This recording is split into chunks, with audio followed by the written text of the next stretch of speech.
ये ले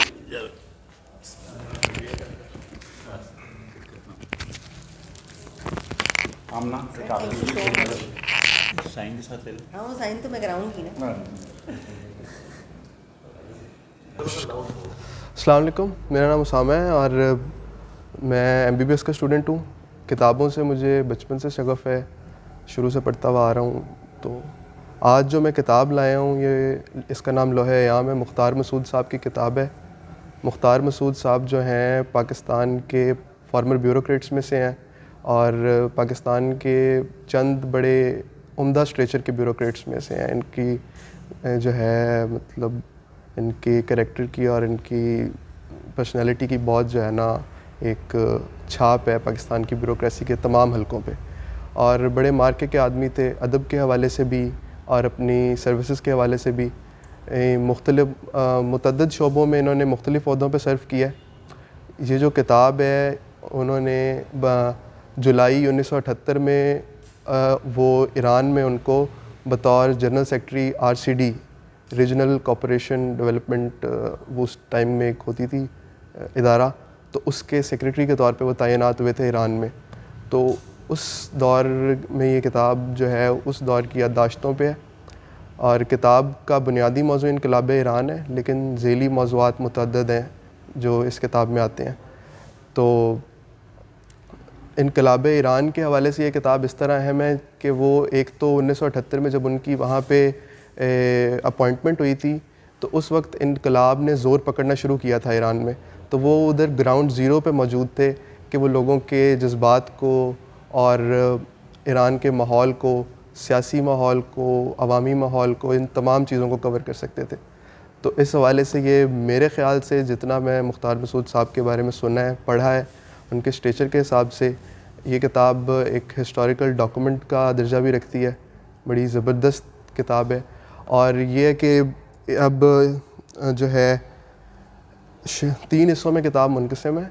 एक शुरू का हिस्सा है जिसमें जो है वो शाह रज़ा का दौर और उससे लोगों की बेज़ारी किस तरह शुरू हुई और किस तरह जो है ख़ुमैनी साहब के साथ अक़ीदत लोगों की बढ़ना शुरू हुई, उस पर मुश्तमिल है।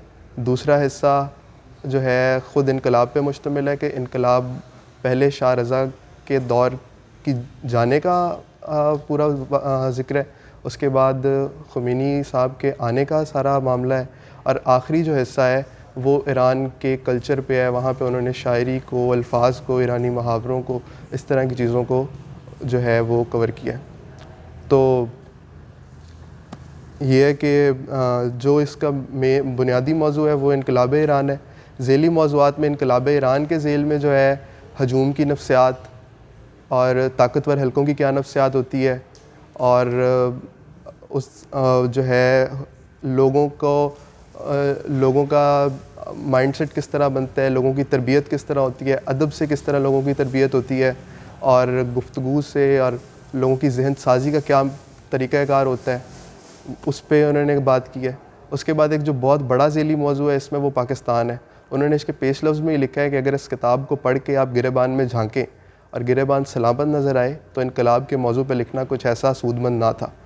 तो वो ये है कि उन्होंने मुखातिब उनके अहले यान पाकिस्तान है, ईरान के इनकलाब को मौज़ू बना के उन्होंने पाकिस्तान के जो है उसको झंझोड़ा है अवाम को, और जो है मुख्तलिफ़ चूँकि वो सियासी हलकों में भी उनकी रसाई थी, ब्यूरोक्रेसी में भी उनकी रसाई थी, इन तमाम हलकों में उनकी रसाई थी।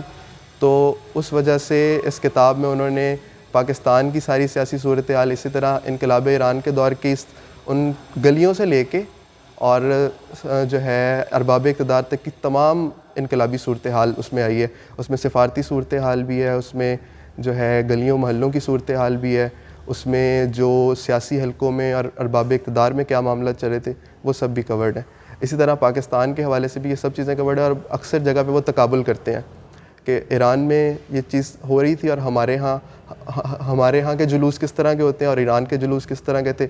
वहाँ के जुलूस मुनज़्ज़म थे, हमारे यहाँ हुल्लड़बाजी होती है, इस तरह के मामलात। इसी तरह हमारे यहाँ उनके जो बैरूनी दौरे हैं मुख्तलिफ़ ममालिक के, उनके हवाले से भी उन्होंने उस चीज़ को भी कवर किया है कि पाकिस्तान का तकाबुल उनके साथ किस तरह है।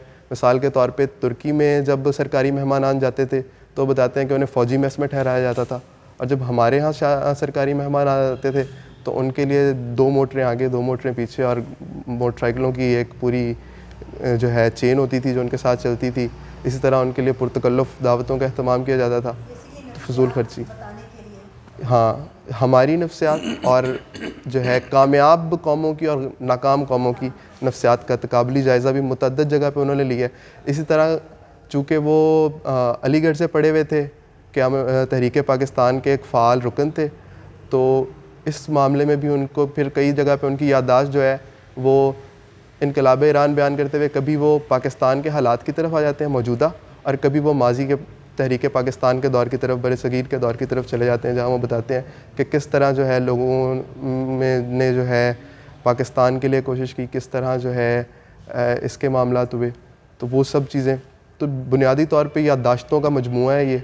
इनकलाब ईरान के दौर की याददाश्तें हैं, पाकिस्तान में उनके ब्यूरोक्रेसी की सर्विस की याददाश्तें हैं, और उनके बर सगीर के दौर की याददाश्तें हैं। तो इसमें से अगर अब टाइम मिल सकता है तो एक पैसेज है जो इस पूरी किताब का खुलासा है, मुख्तसर है, 2 पैराग्राफ्स हैं, तो 2 में कवर होगा पूरा खुलासा है इस किताब का ना। मतलब आपको एक जनरल आइडिया हो जाएगा कि पूरी किताब किस चीज़ के इर्द गिर्द रिवॉल्व करती है। तो ये जो है पैसेज यहाँ से शुरू होते कि रज़ा ख़ान ने ज़ाब्ता कानून भी तब्दील किया, शादियाँ सरकार के रजिस्टर में दर्ज होने लगीं, औरतों को तलाक हासिल करने का हक़ मिला, गैर मुस्लिमों को कई ऐसी मसाजिद और कई ऐसे मकाबिर में आने जाने की इजाज़त मिली जहाँ उनका दाखिला ममनू था। मुहर्रम के दौरान खुले बंदों कोड़े मारते हुए मातम करने पर पाबंदी लगी, औरतों का नकाब उल्टा, मर्दों को कोट पतलून और हैट पहनाया। रूस के पीटर दी ग्रेट की तरह आखिरकार रज़ा ख़ान का हाथ रूहानियान की दाढ़ी तक जा पहुँचा। वो बेरेश चेहरे पसंद करता था। जब उसकी इस्लाहात की मुखालफत हुई तो वो बख्तरबंद गाड़ियाँ लेकर कुम पहुँचा और फ़ौजी फुल बूट पहने हुए मासूमा मस्जिद में दाखिल हो गया। मशहद में फ़ौजी दस्ते राइफ़ल और मशीन गन लेकर रोज़ा इमाम रज़ा में घुस गए। जब खाना बदोशों ने बस्तियों में आबाद होने से इनकार किया तो ख़ान साहब ने इनके फेरी वाले इलाकों के कुओं में जहर डलवा दिया। बहुत से लोग रज़ा ख़ान के इन फ़ैसलों और हरकतों की वजह से नाराज़ हो गए। इन नाराज़ होने वालों में अल्लामा इकबाल भी शामिल थे, जो एक ज़माना तक कमाल पाशा और रज़ा ख़ान की फ़ौजी सलाहियत और इंतज़ामी काबिलियत के बड़े मोतरफ़ थे। जब इन दोनों ने अपनी राह गुम कर दी तो वो भी अपनी राय तब्दील करने पर मजबूर हो गए। न मुस्तफ़ा शाह न रज़ा शाह में है नमूद इसकी कि रूह शर्क बदन की तलाश में है अभी। यहाँ से उन्होंने इनकलाब की सूरत हाल, ये पिछली सूरत हाल जो है वो इनकलाब क्यों बर्पा हुआ और आगे उन्होंने इनकलाब किस तरह बर्पा हुआ, वो इस पैराग्राफ में जो है ना खुलासा है उसका। मैंने रूह शर्क को 1978 में तेहरान की सड़कों पर मारा और दरबदर फिरते हुए ख़ुद अपनी आंखों से देखा। शुरू में इसका हुलिया कुछ ऐसा था, ख़राब व खस्ता, खामोश और बेज़बान, परेशान और खोई, हर कदम सोच और एहतियात के साथ उठाती हुई। इसकी सूरत एक मुख्तसर सी टोली की होती जो ख़याबान शाह रज़ा की तरफ सर झुकाए जा रही होती या वहाँ से सर उठाए वापस आ रही होती। वक्त के साथ इसका हुलिया बदल गया, टोलियों की तादाद में इजाफ़ा होता चला गया। वो शुमाल के सिवा शहर की हर जानिब से निकल आईं। दूसरे शहरों के लोग भी तेहरान की रीस में सड़कों पर निकल आए। लोग आते चले गए और कारवां बनता चला गया। एक दिन मैंने इस कारवां में 1 मिलियन अफराद को शामिल देखा, मुत्तहद, मुनज़्ज़म, पुरजोश और पुरयकीन। हाथों में एक शख्स की तस्वीर उठाई हुई, ये खुमैनी साहब की तस्वीर थी। इसका नाम लेते और दुरूद पढ़ते। इस रोज़ मुझे एतबार आ गया कि रूह ईरान, एक मिनट ये तार है यहाँ पे। इस रोज़ मुझे एतबार आ गया कि रूह ईरान जिस बदन की तलाश में थी वो इसे मिल गया है। इस बदन का नाम जमहूर है। जमहूर के कायद को यहाँ इमाम कहते हैं। जी अस्सलाम वालेकुम, मेरा नाम मोहम्मद काज़िम है और आज जो मैं किताब लेके आया हूँ वो है नेल्सन मंडेला की किताब long walk to the freedom. इस किताब का उर्दू तर्जुमा जो है वो खालिद महमूद ख़ान साहब ने किया है, आज़ादी का तवील सफ़र। तो पहले मैं इस किताब की कहानी बता देता हूँ कि ये किताब मेरे पास आई कहाँ से। फ़िक्शन हाउस वाले ने मुझसे रब्ता किया कि ये हमने किताब शाया की है, अगर आप इस किताब का रिव्यू करना चाहें तो हम आपको पैसे भी देंगे और किताब भी देंगे। तो मैंने कहा बहुत शुक्रिया आपका कि ना आपने ये इतनी बड़ी बात की मुझसे। तो मैंने कहा कि पहले आप मुझे किताब भेज दें, पैसे नहीं चाहिए मुझे, आप सिर्फ किताब भेज दें। तो ये किताब तो मुझे वैसे ही ख़रीदनी थी, तो बाज़ार में तो 1500 की मिलती है, मुझे शायद 900 रुपये की मिल जाए, लेकिन फ्री में भी मिल रही तो बहुत अच्छी बात है। तो ये एक ये है। तो अगर आप किताब पढ़ने के शौकीन हैं और किताबों पर तबसरा भी करते हैं तो आपको अनगिनत से जो है वो किताबें कहीं ना कहीं से मिलना शुरू हो जाएंगी।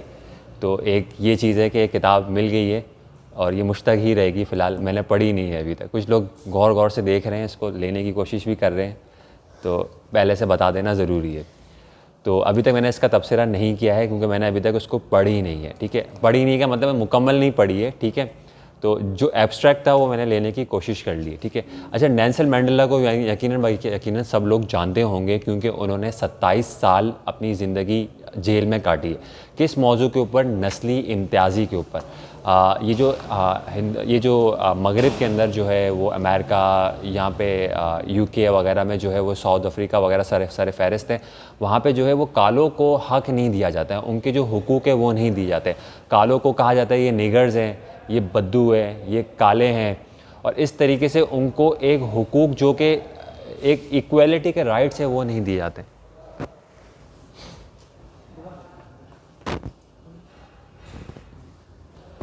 आइए डॉक्टर साहब। अच्छा ठीक है, बहुत शुक्रिया। अच्छा, इक्वालिटी के राइट्स नहीं दिए जाते। तो इन्होंने जब ये पैदा हुए नेल्सन मंडेला, तो नेल्सन मंडेला ने देखा कि जो इनका जो माशरा था उसमें इतनी ज़्यादा नस्ली इम्तियाज़ी सलूक किया जा रहा था लोग इनके साथ, खुसूसन कालों के साथ। तो उन्होंने देखा कि जब काला पैदा होता है तो उसका हॉस्पिटल अलग, काला जिस एम्बुलेंस में बैठता है वो एम्बुलेंस अलग, काला जिस हॉस्पिटल में जाता है, जिस एम्बुलेंस में बैठता है, जिस स्कूल में वो पढ़ता है, जिस जगह वो मरता है, जिस जगह वो रहता है, वो बिल्कुल गोरों का अलग, कालों का अलग। कालों से ये भी इम्तियाज़ी सलूक किया जाता है कि वो फुल पैंट नहीं पहन सकते, उनको शॉर्ट्स पहनना ज़रूरी है। गोरा आ जाए तो उसको सलाम करना, उसके सर झुका के उसको करना ज़रूरी है, अगर नहीं करेगा तो उसको मार पड़ेगी। तो इस तरीके कार जो है ये जो मगरिब का जो चेहरा था, और ये जो अभी दबाने की कोशिश की जाती है कि मगरिब कहते हैं कि हम बहुत ज़्यादा खुले जहन के लोग हैं, हम बहुत अच्छे हैं, हम रेसिस्ट नहीं हैं, लेकिन रेसिज़म इनके अंदर भसा हुआ है अंदर। अभी भी ये एक्सप्रेस नहीं करते, लेकिन अभी भी आए दिन कहीं ना कहीं इवेंट्स होते रहते हैं और टीवी पे आते रहते हैं कि किस तरीके से कालों के साथ इम्तियाज़ी सलूक किया जाता है। तो अच्छा, अब इस किताब के ऊपर मैंने कुछ इंटरनेट पर रिव्यूज़ भी देखे, तो एज अ इस्लामिक नज़रिया ये हम देते हैं कि ना हज़रत बिलाल के साथ रसूल खुदा ने हुज्जतुल विदा में कहा कि हम जो है वो कालों पर, गोरों पर कोई फ़जीलत हासिल नहीं, फ़जीलत हासिल है तो वो सिर्फ़ और सिर्फ इल्म और तक़वे की बुनियाद के ऊपर, ठीक है। लेकिन ये ज़रा सर थोड़ा सा ना ये, क्योंकि ये इस्लाम की आइडियोलॉजी थी, लेकिन मुसलमान इस चीज़ को एक्सेप्ट शायद अब तक नहीं करते। क्यों नहीं करते हैं? क्योंकि उस ज़माने में भी हज़रत बिलाल के साथ ये रवैया किया जा रहा था और अभी भी इनके साथ ये रवैया किया जाता है। अगर हमारे साथ कोई ऐसा बंदा बैठ जाए तो हम उससे थोड़ी सी कोशिश करते हैं कतराने की, यार ये कैसा होगा, और ख़ासकर उनका हुलिया या उनका ड्रेस और इस तरीके की करने की कोशिश करते हैं। अच्छा, नेल्सन मंडेला तो ख़त्म हो गए, तारीख़ में मौजूद है, लोग उनसे इंस्पायर होते हैं कि 27 साल तक एक मौजू के ऊपर डटा रहना और अपनी पूरी ज़िंदगी जेल में इस कॉज के लिए बिता दी, मतलब इस कॉज के लिए अपनी पूरी की पूरी ज़िंदगी वफ़ कर दी और आखिर दम तक जो है वो इस कॉज पर डटे रहे, ठीक है, और अपनी जो है वो अपनी कौम को आज़ादी दिलाने में कामयाब रहे, ठीक है। तो अच्छा, अब नेल्सन मंडेला की क्या पाकिस्तान में नेल्सन मंडेला की ज़रूरत है या नहीं है? बिल्कुल ज़रूरत है। पाकिस्तान के अंदर फ़िरक़ों के नाम पे, पाकिस्तान के अंदर कौमियत के नाम पे, पाकिस्तान के अंदर लिसानियत के नाम पे ये इम्तियाज़ी सलूक होता है, हो रहा है और होता रहेगा फ़िरक़ों के नाम पे। अब फ़िरक़ों की बयान करने की ज़रूरत नहीं है, शायद मैं अपने एक्सप्रेस करना शुरू कर दूँ कि ना हमारे यहाँ पे अगर न्याज़ बनती है तो जब देवबंदियों के पास जाती है, बरेलवियों के पास जाती है, तो हम भी यही करते हैं, ठीक है। तो हम पूछते हैं कि न्याज़ तो नहीं है, तो वो फ़ौरन रिजेक्ट कर देते हैं कि नहीं हमें नहीं चाहिए। तो इस तरह का कल्चर है और हम भी ऑब्वियसली हम भी कोई दूध के धुले हुए नहीं है, हम भी जैसा है वो वैसा है। तो अच्छा, ये तमाम जो इश्यूज़ हैं इसको कैसे सॉल्व किया जा सकता है? उसका सिर्फ़ और सिर्फ एक सोल्यूशन है, वो है नॉलेज, इल्म। क्योंकि अगर आपके पास नॉलेज है, अगर आपके पास इल्म है, तो चाहे वो बादशाह ही क्यों ना हो, वह आपके दर के आगे झुक जाएगा और आपसे फैज़याब होने की कोशिश करेगा। अगर जिनके साथ नस्ली इम्तियाज़ी सलूक हो रहा है, अगर उन्होंने अपने आप को इल्म का जेवर नहीं अपनाया, इल्म का जेवर नहीं पहना, तो इनके साथ नस्ली इम्तियाज़ी सलूक होता रहेगा और होगा और होना भी चाहिए। बहुत शुक्रिया। मतलब वक्त ख़त्म हो गया। ये राबिया रुबा की लिखी हुई किताब, उनका वो है सारा, उन्होंने सारी जो है वो उसके ऊपर मेहनत की, 10 साल लगाए हैं इन 2 जिल्दों को मुकम्मल करने में। और उस दौर से जब इंटरनेट पे जीमेल वगैरह या इस तरीके की चीज़ होती थी, बाकी कुछ नहीं था। तो ये उनकी ज़िंदगी का सबसे बड़ा एक मौरका है, जिस पे गुलजार साहब ने लिखा है, कुछ बड़े काम अजीम भी होते हैं, सिर्फ बड़े नहीं। उर्दू अफसाना ऐद हाज़िर में ये बहुत बड़ा और अजीम कारनामा है। जिलानी बानो लिखती हैं, हिंदुस्तान और पाकिस्तान के अदीबों ने हमेशा अपने अदबी ताल्लुक़ात को इस्तेवार रखा है। ये काम इसकी एक मिसाल, ये एक अच्छी बात है। मुशर्रफ आले ज़ौक़ी साहब, जो किसी तारुफ़ के मोहताज नहीं, उन्होंने लिखा, उर्दू अफसाना ऐद हाज़िर में उर्दू अफसाना इंसाइक्लोपीडिया 200 से ज़ायद अफसाना निगार, इनके मुख्तसर तारुफ़ और तस्वीर पर मुश्तमिल नौइयत की नहायत मुनफरिद और इल्मी व तहक़ीक़ी दस्तावेज़ है। इस तरह के काम इस वक्त तक मुमकिन नहीं जब तक आपके पास तंजीमी सलाहियत और मनसूबाबंदी ना हो। ये काम कोई इदारा अंजाम देता है तो सबसे पहले बासलाहियत लोगों की एक कमेटी बनाई जाती है। बरसों गुजर जाने के बाद ख्वाब शर्मिंदा ताबीर नहीं होता। राबिया रुबा की तारीफ़ करनी होगी, जिस मेहनत और जाशानी और जज्बे के तहत इन्होंने ये फ़रीज़ा अंजाम दिया, इसको अदबी मौज़ा ही कहा जा सकता है। जहाँ तक मुझे ख्याल है कि वो पिछले कई बरसों से मंसूबे को अमली जामा पहनाने के लिए भूखो प्यास से सब कुछ भूल गई थी। मैं ईमेल और फेसबुक पर लगातार इनकी पोस्ट देखता रहा। एक एक तस्वीर पर अदीबों का तारुफ हासिल करने के लिए अनथक सही सलाम करना ज़रूरी है। मैं जानता हूँ बरे सग़ीर के ज़िंदा अदीबों में तफसीलात जमा करने में राबिया को कैसी कैसी दुश्वारियाँ पेश आई होंगी, मगर अब इनकी मेहनत सामने है। एक ऐसे वक्त में जब हमारी परवाज़ डिजिटल दुनिया में क़दम रख चुकी है, ज़ुबान और तहज़ीब पर हमले जारी हैं, अदीबों की शनाख्त और तहफ़्फ़ुज़ का मसला दरपेश है। राबिया ने उर्दू अफसाना ऐद हाज़िर में की सौगात देकर उर्दू अफसाने की रोशन तारीख़ को महफूज कर लिया है। इस तारीख़ी इल्मी तहक़ीक़ दस्तावेज़ के लिए इनका जिस कदर शुक्रिया अदा किया जाए कम है। इसमें से एक मुख्तसर अफसाना खाली सुनाऊँगा, और वो अफसाना है सफ़ा नंबर 909 पे।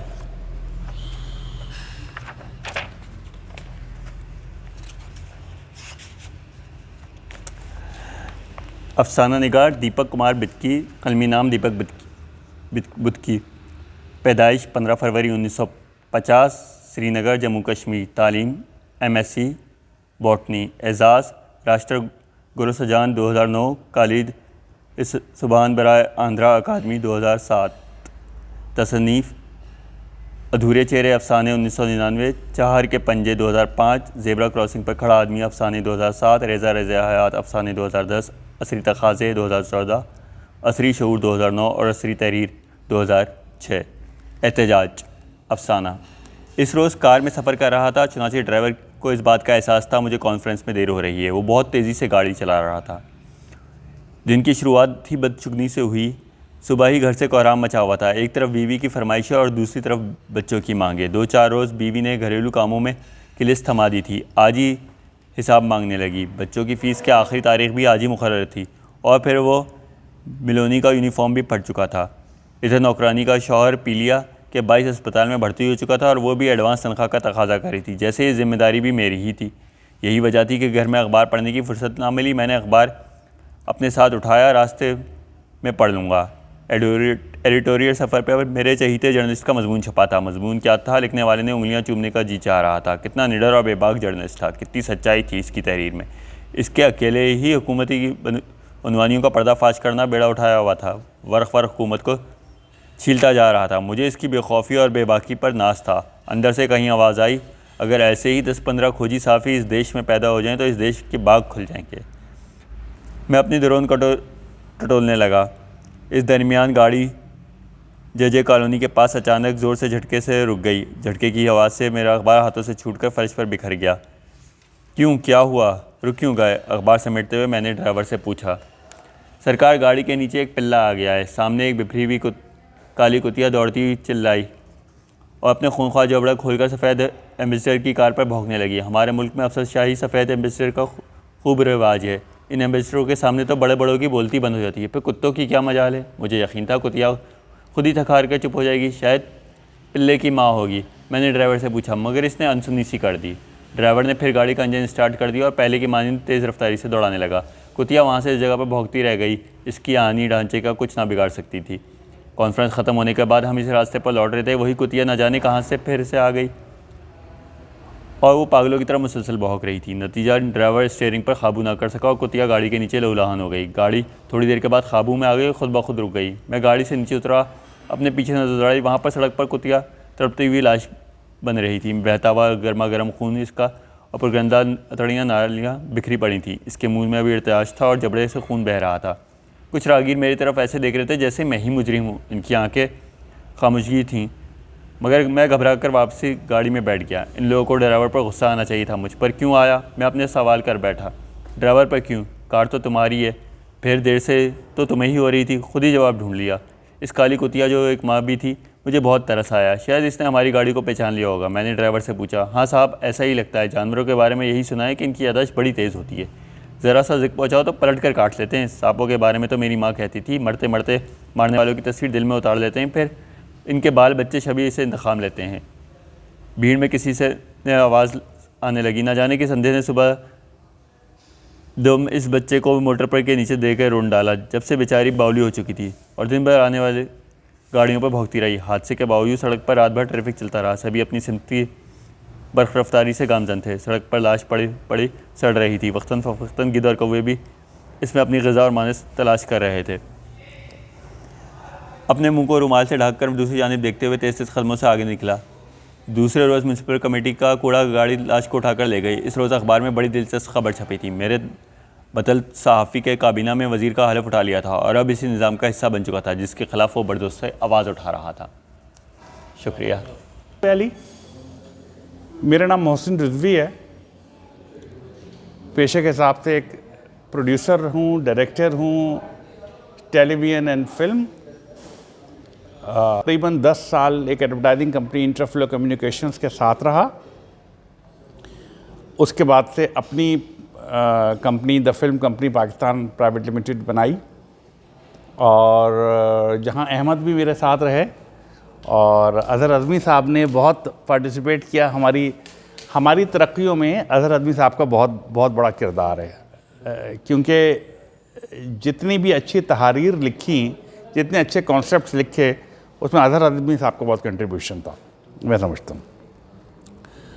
तो आपकी बज़्म में आज मेरा पहला इत्तफ़ाक़ है तशरीफ़ लाने का, और इसकी मोटिवेशन भी मुझे अज़हर अज़मी साहब ने दी कि मैं हाज़िर हूँ। और मैं आप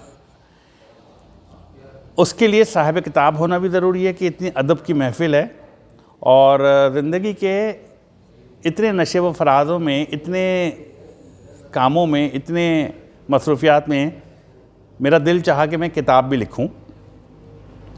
और किताब लिखने का मशवरा इसलिए पेश आया कि दुनिया भर में जहाँ भी मैं in the line of duty मैं घूमा, जहाँ भी मैं गया, अमेरिका गया, इंग्लैंड गया, इंडिया गया, दुबई गया, स्विट्ज़रलैंड गया, तो जहाँ भी गया मैंने अपने वाक़यात तहरीर किए, उनके जो मज़े के वाक़यात तहरीर किए।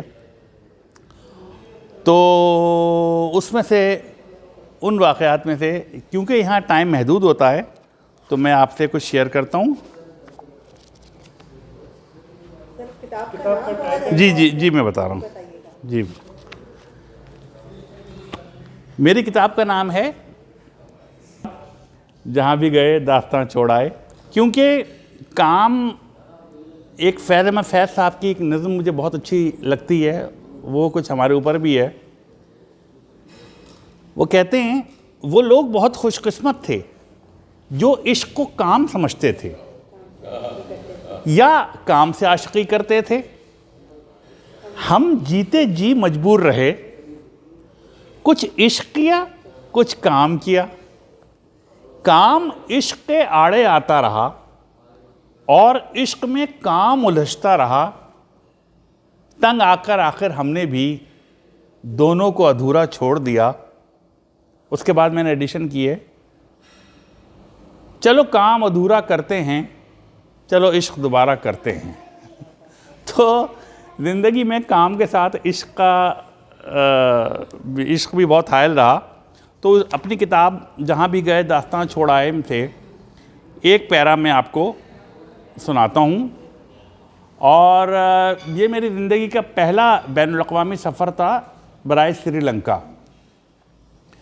इंटरफ्लो कम्युनिकेशंस की हमारी एनुअल जनरल मीटिंग थी और वो हम पहले मुख्तलिफ़ शहरों में किया करते थे या अपने होटल्स में किया करते थे। उसके बाद हमने इसको आगे बढ़ाया और हमने इसको इंटरनेशनली करना शुरू कर दिया। तो पहला सफ़र मेरा ज़िंदगी का श्रीलंका के लिए था और श्रीलंका का एक छोटा सा बेंटोटा एक जजीरा था, साहिल था, जहां हमने ये मीटिंग की थी। तो मैं अब आपको बताता हूँ इस पे, यहाँ से मैं पढ़ता हूँ। हमारा पहला बैरून मुल्क सफ़र एक तरफ और पहला इश्क एक तरफ, न जाए मंदन न पाए रफ्तन। इस खबर को सुन कर के हम किसी भी वक्त श्रीलंका की जानिब महवे परवास हो सकते हैं। हमारी सीता जी, जिन्हें हम प्यार से मोना कहते थे, और वो हमें खैर छोड़िए। तो मोना जी ये खबर सुनकर जुज़्बुज़ तो बहुत हुई कि जुदाई की पहली घड़ी आन पहुंची, मगर बहुत हौसले का सबूत दिया, गुनगुनाने लगी, आए थे इश्क बन के, अब अश्क बन चले वो। और इससे पहले कि उनके अश्क पलकों से टपक कर ख़ुदकशी कर लेते, हमने दिलासा देते हुए कहा, भाई हमेशा के लिए तो नहीं जा रहे, यही कोई 2-4 दिन की बात है। रिक्कत तो हम पर भी तारी थी, मगर मर्दानगी का सबूत जो देना था, तो ये तय हुआ कि जाते के साथ ही फ़ोन करेंगे। ये ख़ास स्टाइल होता था, जाते के साथ ही फ़ोन करेंगे। कम्युनिकेशन सिस्टम सेल फोन तक ना पहुंचा था। एक तरफ जाना की याद आई और दूसरी तरफ फ़कत एक बटन दबाकर बात भी हो गई। खैर हमने वादा कर लिया और वादे को पूरा करने की बात भी कई दफ़ा दोहराई कि जाते के साथ ही फ़ोन करेंगे। इस हुक्म भी हमने साथ किया, मगर हुआ क्या? ये अफसाना तराशी या किस्सा गोई नहीं, बल्कि हकीकी लैला मजनू का किस्सा है। कोलंबो से 150 किलोमीटर के फासले पर हम इंटरफ्लो कम्युनिकेशन वालों की एनुअल जनरल मीटिंग तय थी बेंटोटा के साहिल समंदर के पुरफज़ा मुकाम पर एक होटल में। वहां पहुंचकर होटल में चेक इन किया और बाहर दोस्तों के साथ समंदर के किनारे हरियाली में जा बैठे। वक्त गुजरने का एहसास तक ना हुआ कि ऐसी मीटिंग के दौरान हिफ्ज़ मरातिब के पर्दे हट जाते हैं और कोई किसी से सीनियर या जूनियर नहीं रहता। खुशगप्पियों में याद आया कि मोना तो हमारे इंतज़ार में बेचैन हो चुकी होंगी। दिमाग में दन्नाटेदार एक ख्याल आया और हम दौड़े होटल के रिसेप्शन के काउंटर की तरफ के कुछ वादे जो किया था। सिक्के श्रीलंका पहुंचते ही फ़ोन करेंगे। होटल में इंटरनेशनल डायलिंग की सहूलत नदारत। एक टूरिस्ट मुकाम पर इतनी अहम ज़रूरियत का मुहैया ना होना इस वक्त के टेली कम्युनिकेशन सिस्टम पर तुफ भेजता है। और ये सहूलत मैसर थी नज़दीक से नज़दीक भी, तो कोलंबो ये नज़दीक तो एक शहर कोलंबो शहर में, वहाँ से तो हम पहले ही 150 किलोमीटर की मसाफत तय करके यहाँ तक 2 घंटे में पहुँचे थे। अब फिर कोलंबो की तरफ आज़िम सफ़र। अब की बार हमने जंगलात से लकड़ियाँ लेकर जाने वाली माल गाड़ी के ज़रिए सफ़र करने का कष्ट किया, क्योंकि वहाँ इस तरह ट्रैवलिंग नहीं होती या तो आपकी ट्रांसपोर्ट में। पहली मरतबा की दूरी के गम वही जान सकता है जो इस बेआबो गया वादी से गुजरा हो, और हमारे इस गम को लमतनाही किया ट्रेन के सफ़र में। एक मिनट कई घंटों को मालूम होता था मोना हमारे फ़ोन के इंतज़ार में टहल रही होगी। जाने क्या क्या वसवसे इनके दिल में उठ रहे होंगे, कहीं बेवफा तो नहीं निकला, जाने क्या हो गया इन्हें, अल्लाह कोई ऐसी वैसी बात तो नहीं होगी। और हम इनके ख़यालात में गुम सफ़र तय किए बड़ी मुश्किल से। जी हाँ, बड़ी मुश्किल से कोलंबो आया और हमने जैसे ट्रेन से जस्त लगाई बाहर निकला और दम लिया टेलीफोन बूथ के पास पहुंचकर 500 श्रीलंकन रुपीज़ वाला कार्ड ख़रीदा और दूसरी तरफ ठक मोना मौजूद थी, बेकरार और बेचैन। आंसू टपकने की आवाज़ हमें भी आ रही थी। अगर ताख़िर होती तो कुछ वजह ताख़िर भी होगी। इनके गोश्त गुदार किया तो महसूस हो कि उनको कदरत तमानियत महसूस हुई, और इधर हमें भी। एक फ्रांसीसी जोड़ा हमें बहुत गौर से देख रहा था। शायद ज़बान की नावाक़ियत की बिना पर अंदाज़ा लगा चुका होगा कि हमारी बात किससे हो रही है। जब हमने टेलीफोन बंद किया तो वो दोनों भी मुस्कुराते हुए वहाँ से चल पड़े। मोना जी को हम समझा चुके थे कि 2-3 दिन हमारे फ़ोन का इंतज़ार ना करना, क्योंकि कॉन्फ्रेंस में मशगूलियत की वजह से हम फ़ोन के लिए बार बार कोलंबो ना आ सकेंगे। सच शुक्र कि उनकी समझ में हमारी बात आ गई। तो ये मेरी किताब जहाँ भी गए दास्तान छोड़ आए, सफ़रनामा, सफ़र में जो मदे मदे के किस्से हमारे हुए। अस्सलाम वालेकुम, मेरा नाम मोहम्मद अहमद है। मैं एक फ़िल्म मेकर हूँ। डिफरेंट कॉन्सेप्ट आइडियाज़ लिखना और सोचना मेरा काम है। आज मैं जो किताब लाया हूँ वो मुबशिर ज़ैदी साहब की नमक पारे है। और मुबशिर ज़ैदी साहब थोड़े से मुख्तलिफ़ राइटर इस वजह से हैं कि उन्होंने हमेशा इख्तिसार से काम लिया और बड़े बड़े ख़यालात को छोटे पैराए में, छोटे अल्फाज में अदा किया। और इसी वजह से उन्होंने एक नया तरीक़ा जो कि पाकिस्तान में निकाला। हालांकि ये यूरोप में और अमेरिका वग़ैरह में शॉर्ट स्टोरीज़ होती रही हैं और 100 लफ्ज़ों की कहानी के नाम से वहाँ पे काफ़ी कुछ काम हुआ है, लेकिन पाकिस्तान में जो मुतारिफ़ कराया वो मुबशिर ज़ैदी साहब ने करवाया। वो जियो में भी रह चुके और उसूलों पर इख्तिलाफ़ राय करने में वो कुछ मशहूर थे और कुछ उन्होंने मुखालफत का सामना भी किया। आजकल अमेरिका में होते हैं और बड़े फ़ख्र से बताते हैं कि मैं लिखने के अलावा ऊबर भी चला रहा हूँ, और उनसे कभी कभार फेसबुक पे बात हो जाती है। लेकिन मैं आज एक पैरा पढ़ूँगा, वो है डॉक्टर निदा एली का। ये शॉर्ट स्टोरीज़ लिखती हैं और फेसबुक वग़ैरह पे इनकी कहानियाँ आती हैं।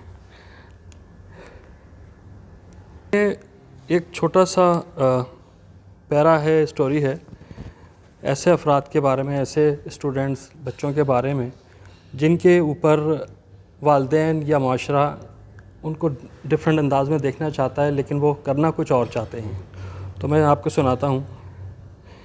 मेरे स्कूल के टीचर मुझे पसंद नहीं करते थे। वो मुझे सीधी लाइन बनाने को बनाना सिखाते थे और मैं दायरा बना दिया करता था। वो मुझे एक एक लफ्ज़ याद करने को कहते थे, लेकिन मैं उसे शायरी में ढाल दिया करता था। वो मुझे सबक सुनाने को कहते और मैं मानी बताकर एक नया जहान उनको बता दिया करता था। वो 90% से ऊपर वाले बच्चों को लाल सेक्शन में रखते थे और 90 से कम वालों को नीले सेक्शन में। मैं नीले सेक्शन में था। टीचर्स ने मुझे नालायक कहा, अम्मी अब्बू ने झड़का, दोस्तों ने मजाक उड़ाया, लेकिन मुझे इस नीले रंग से प्यार हो गया। इस नीले रंग ने मुझे बताया कि मैं नालायक नहीं हूँ, मैं मुख्तलिफ़ हूँ। हर बच्चा मुख्तलिफ़ है। कोई एटम बम के खलियों के बीच रहना चाहता है, किसी को केमिकल पसंद है, कोई नंबर से खेलना चाहता है, किसी को रंगों से प्यार है, कोई न्यूक्लियर सेल्स के बारे में जानना चाहता है और कोई तेज़ भागकर रस्सी के उस पार जाना चाहता है। मुझे इस नीले रंग ने ये नहीं समझाया कि कमरा इम्तिहान में इम्तिहान कैसे होता है, बल्कि ये समझाया कि ज़िंदगी में कैसे इम्तिहान दिया जाएगा। आपके साथ हंसने वाला आपका दोस्त नहीं होगा, आपकी कहानी सुनने वाला आपका खैरख्वाह नहीं होगा। आपको ख़ुद अपना कलम और दवात बनना होगा। आज मेरी पेंटिंग्स की नुमाइश में मेरे स्कूल के एक टीचर भी मौजूद थे। इन्होंने बड़ी मोहब्बत से मेरी तस्वीर देखीं। उनमें जा बजा नीला रंग मौजूद था, गहरे आसमान में, बहते पानी में, आँखों की पुतलियों में। जाते हुए उन्होंने मेरे सर पर हाथ फेरा और कहा, हमारी गलती ये थी कि हम तुम बच्चों को लाइन के अंदर कलर करना सिखाते रहे। हमें लाइन के बाहर, असल तस्वीर से बाहर, सफ़ेद कागज़ की वसअतों में रंग बिखेरना सिखाना चाहिए था। क्या बात है, शाबाश, वाह वाह। हाँ, ज़ैदी साहब की किताब में से मैं आपको इनकी तहरीर बरजस्ता और ज़ू मानवी अंदाज में कुछ होती हैं। इसमें एक 100 लफ्ज़ों की कहानी है, अलिफ लैला। सब जानते हैं कि वो बादशाह हर रात शादी करता और सुबह बीवी को कत्ल करा देता था। मलका शहरज़ाद ने पहली रात एक कहानी सुनाने की इजाज़त मांगी। वादा लिया कि क़िस्सा मुकम्मल होने तक उसे कत्ल नहीं कराया जाएगा। ये दास्तान 1000 रातों तक चलती रही। लोग झूठ कहते हैं कि वो दास्तान मुकम्मल हो गई थी। दरअसल 1000 रातों के बाद मलिक शहरयार ने ऐलान कराया था, आज शहरज़ाद को चुप न कराया तो क़यामत तक औरतें हर रात अपने शौहरों के कान खाती रहेंगी। यह ऐलान तारीख़ से मिटा दिया गया, अलबत्ता कौल सच्चा साबित हुआ।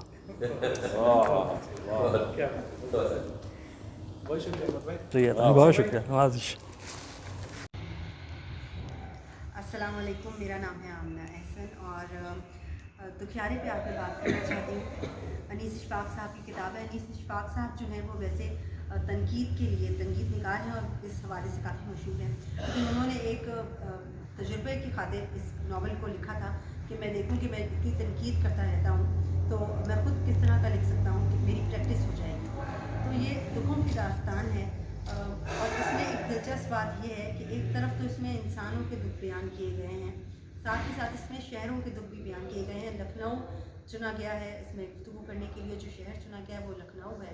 तो उसमें जो इमारतें, जो हमारी विरासत होती हैं, जो हमारी कदीम इमारतें होती हैं, वो टूट रही हैं और उनकी जगह नई इमारतें बन रही हैं।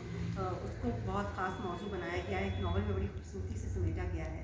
साथ ही साथ ये उन लोगों की कहानी है जो हमारे माशरे में स्पेशल चाइल्ड्स कहलाते हैं, वो किस किस्म की ज़िंदगी गुजारते हैं।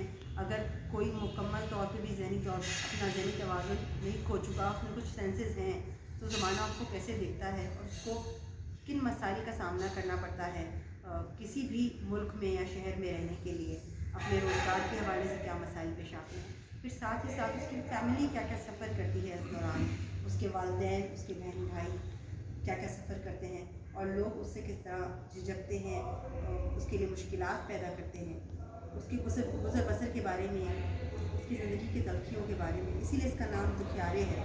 इस किताब को शमसुल रहमान फारूकी साहब ने बहुत सराहा, किताब फातिमा साहिबा ने बहुत सराहा, आसिफ फरूकी साहब ने इसके लिए लिखा है।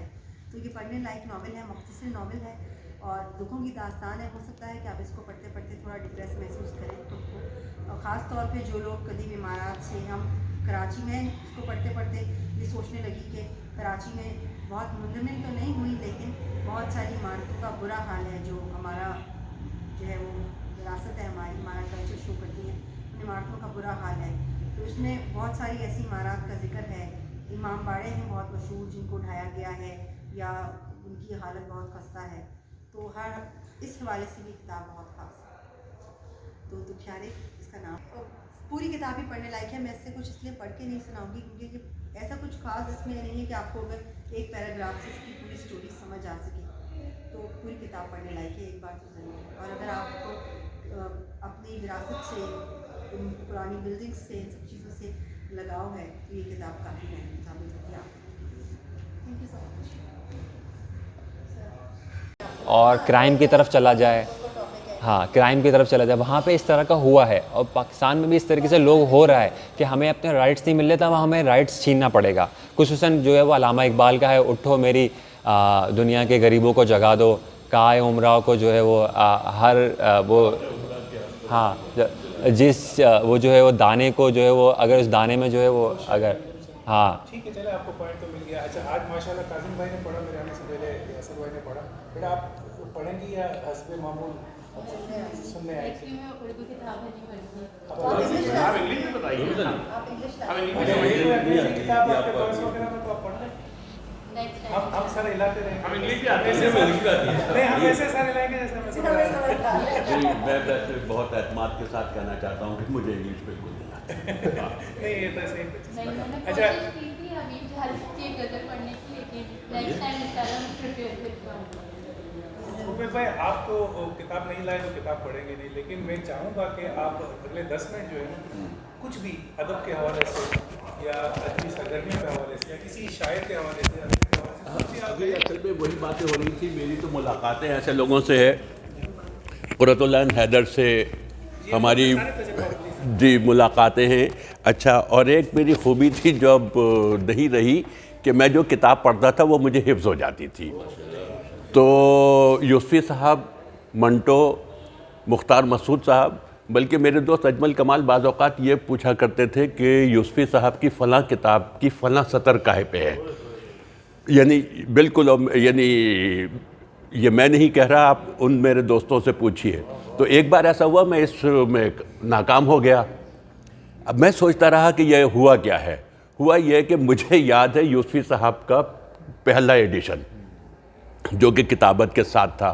जब दूसरा एडिशन आया तो वो सारी ज़ाहिर है कि सेटिंग आउट हो गई, तो मेरी भी सेटिंग आउट हो गई। यानी मेरे कहने का मतलब यह है कि मुझे किताब जो पसंद आती है वो समझ लीजिए कि जब तक मुझे हिफ्ज़ ना हो जाए मैं उसको पढ़ता रहता हूँ। मेरे लिए ये ज़रूरी नहीं है कि मैं इसको एक बार पढ़ूँ, 2 बार पढ़ूँ। ज़रगुज़िश्त का ये हाल है कि आज भी सराहने रखी रहती है। जब बाज़ के मीर का दीवान है, किसी के गालिब का, मुझे यूसुफ़ी साहब के दीवान मेरे सराहने, ये यूसुफ़ी साहब की किताब मेरे सराहने रहती है। और मैं जहाँ से उठाऊँ मुझे ऐसा लगता है यूसुफ़ी साहब की एक नई परत खुल गई है। एडवर्टाइजिंग और ड्रामे की वजह से बहुत सारे मतलब 1000 कमर्शियल डायरेक्ट किए और अपने वक्त को मशहूर नंगे पाँव वगैरह जो एंटी में डाले और उसमें भी कौन सा शरीक है और एक फिल्म थी काला धंधा गोरे लोग। मैं आपको कभी खुद बताऊंगा।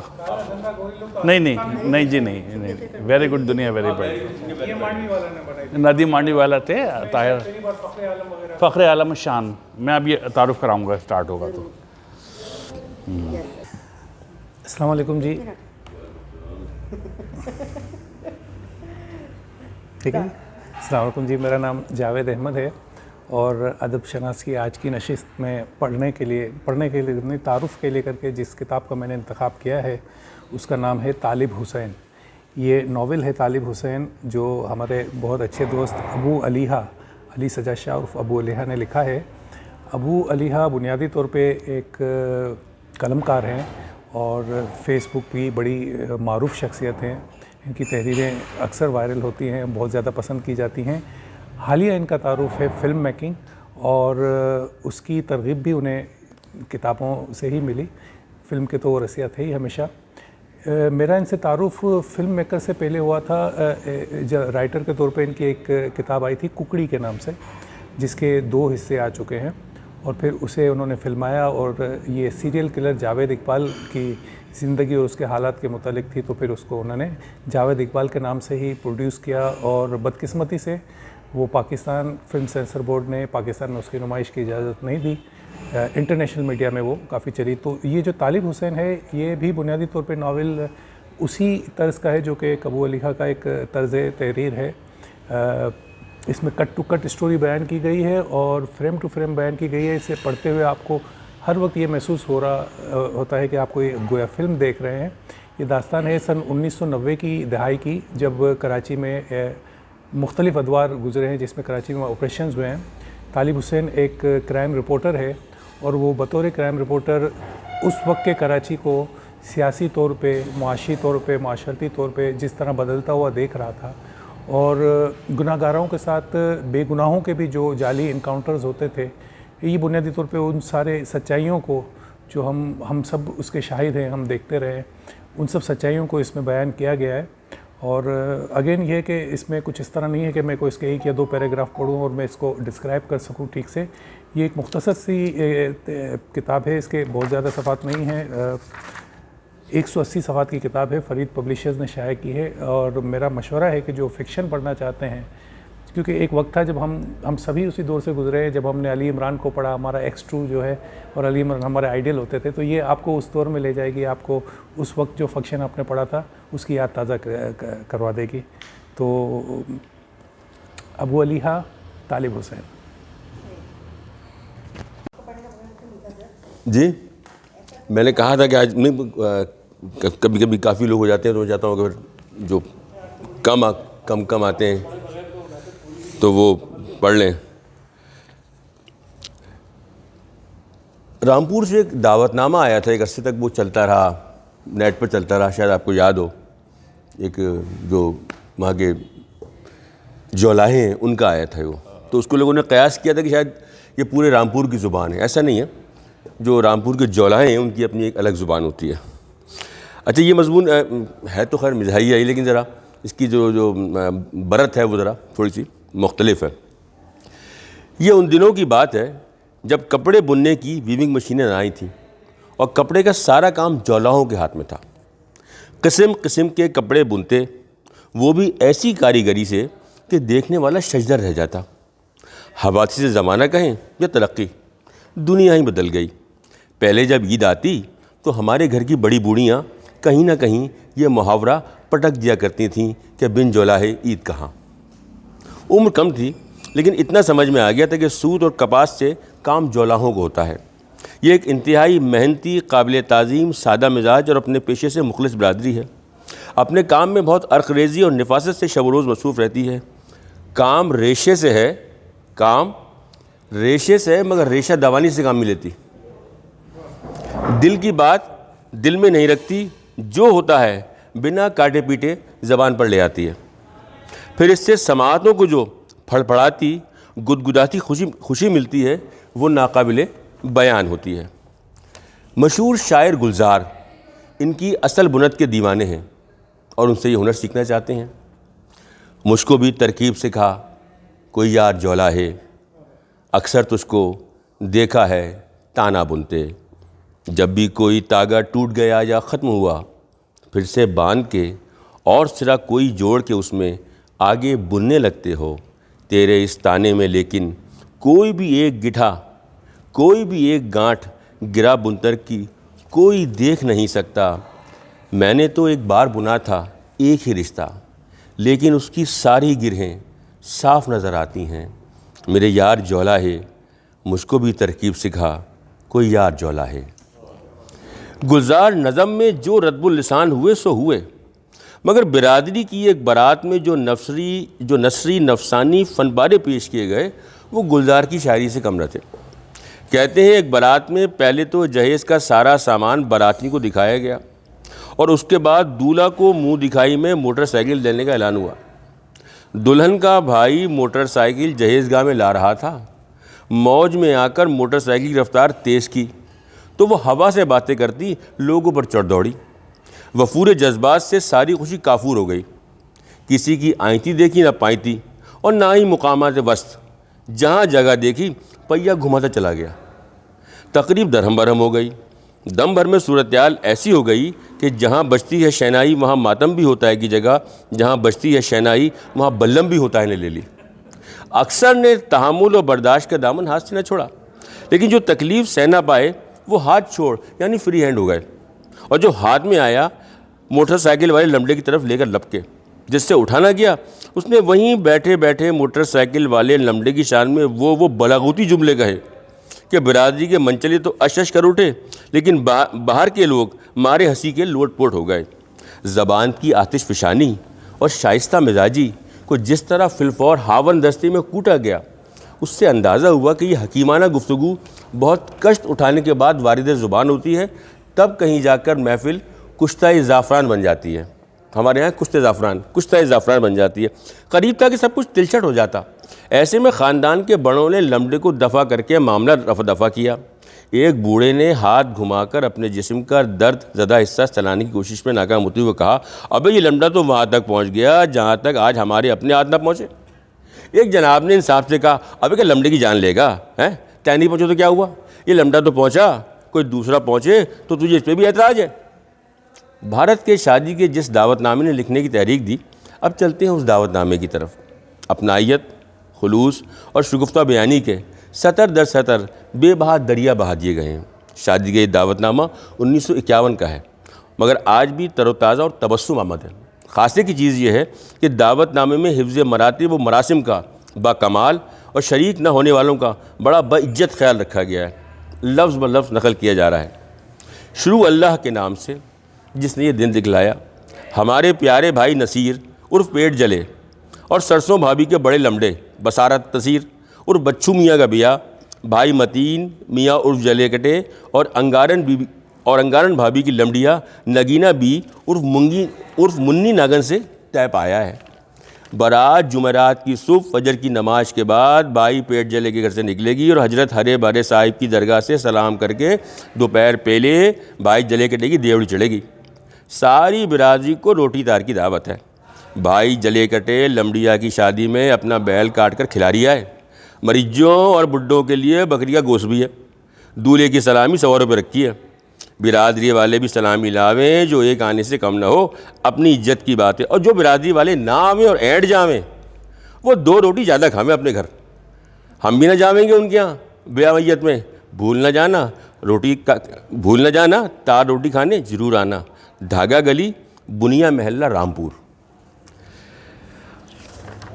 हमारे एक दोस्त हैं, पैदाइश कराची के, लेकिन रगों में बचा कुछा रामपुरी खून दौड़ रहा है। मेरा अपना तजर्बा ये रहा है कि ये दोस्त खुले दिल और खुले हाथों से मिलते हैं। जब कोई बात इनके मिजाज के ख़िलाफ़ हो जाए तो फिर ये हाथों से गुफ्तगू शुरू कर देते हैं। दोस्त कहता है किसी पक्के रामपुरी से मिल लो तो फिर किसी का नहीं छोड़ता, और अगर आड़ी टेढ़ी बात की तो कहीं का नहीं छोड़ता।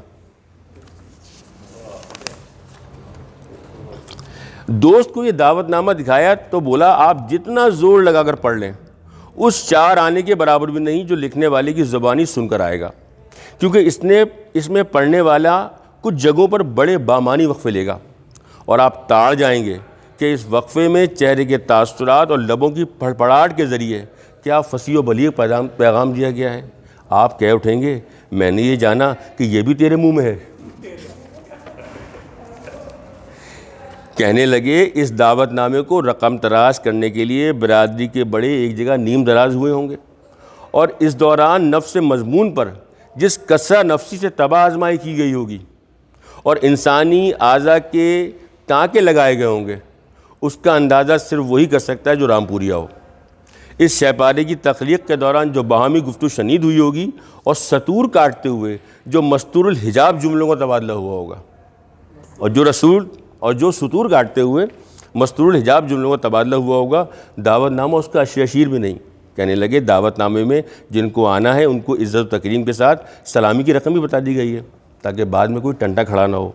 जो नहीं आ रहे उनके लिए बहुत ममदूहाना और मुशफ़क़ाना अंदाज़ अख्तियार किया गया है और लफ्ज़ों के इस्तेमाल में बड़ी मुशक्क़ताना एहतियात बरती गई है। सोचें जब दावतनामा लज़ाइज़ लफ्ज़ी से भरपूर था तो शादी में लज्जत एक तामुदहन का क्या मामू होगा। शुक्रिया। असल में इस मजमून की खूबी थी कि इसमें आप फक्कड़ पर नहीं कर सकते या मतलब मिजाक है वो, क्योंकि जब आप कोई मजमून लिखते हैं तो वो उससे खुद एक मूड भी क्रिएट होता है लिखने वाले का कि उसको वो लफ्ज़ों पे बरतना शुरू करे। अच्छा हाँ हमारा मैं अगर मजमून तो दूसरा लाया था, लेकिन वो पहली किताब की डिलीवरी, लेकिन वो फिर नहीं सर वो बहुत लंबा है, फिर बहुत लंबा हो जाएगा वो, फिर तब्दील हो जाएगा फिर वो अगली तो वहाँ मजमून तो बहुत सारे हैं। अच्छा इस पे लफ्ज़ पे मुझे थोड़ा सा